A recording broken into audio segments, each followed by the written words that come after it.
Today we are going to discuss some MCQs which are based on the digestion and the absorption chapter, and these questions are very important and they will play a key role in your upcoming exams. Number one question is cellulose digestion in rabbit, cows and other herbivore mammals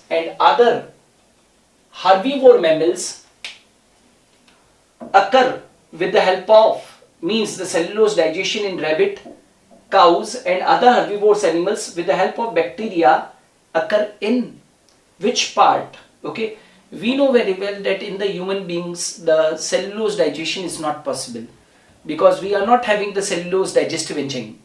But in these herbivores such as the rabbit, cows and other herbivorous mammals, the cellulose digestion occur with the help of the bacteria. Okay, now the question is that it occurs in which part of the alimentary canal? That is the villi of the intestine, or the vermiform appendix, or the cecum, or the vermiform appendix as well as the cecum.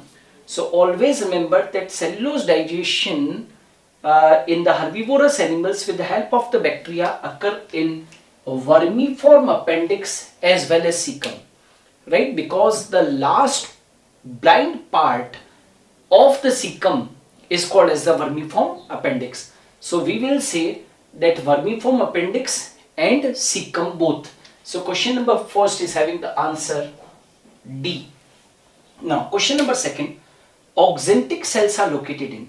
We must know that oxyntic cells are located in the stomach part and they are very important because they release HCl. Okay, now see the options.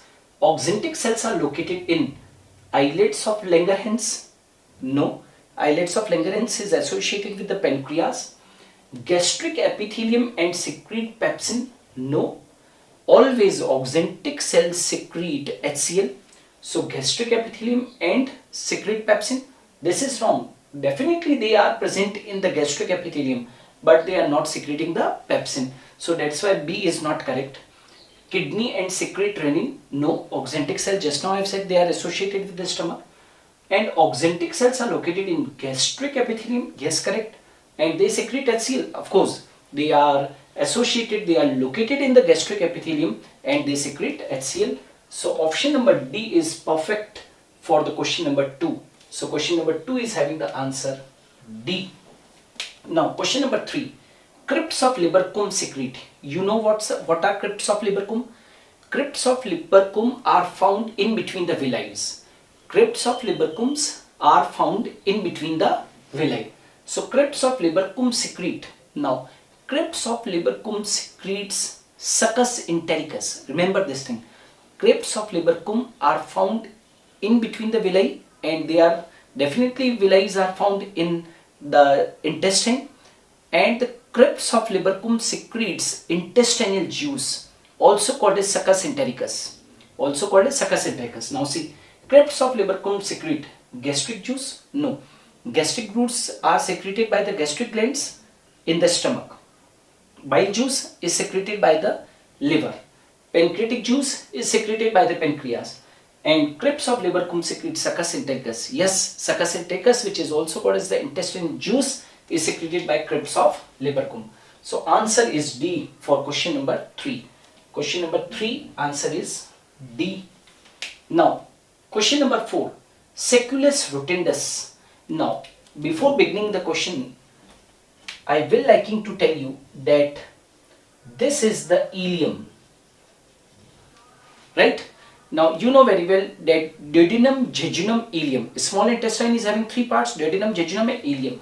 And this last part of the ileum is swollen and is called as Seculus rotundus. So here is the question. Seculus rotundus is a dilated or the swollen part of the posterior end of ileum. Yes, answer is ileum. Now ileum. No, there is a great difference between ILEUM and ILIUM. Ileum is a bone of the pelvic girdle, right? If you have heard about ilium, ischium, pubis, the 3 bones of the pelvic girdle. So this ileum is a bone and it is not associated at all with the alimentary canal. So sacculus rotundus is a dilated part of ileum, esophagus or colon. So answer must be first, ileum, which is the part of the alimentary canal, that is the part of the small intestine. So sacculus rotundus is the last swollen part of the ileum. Question number 4 is having the answer A. And the last question, if liver become functionless, imagine that if liver become functionless, then percentage of which will increase in blood? Then the percentage of which will increase in blood? First of all, you must know that in liver, a cycle continue, which is also called as the ornithine cycle, and that cycle is meant for the urea formation, also called as urea cycle. Now what I want to say, if liver will become functionless, then what will happen?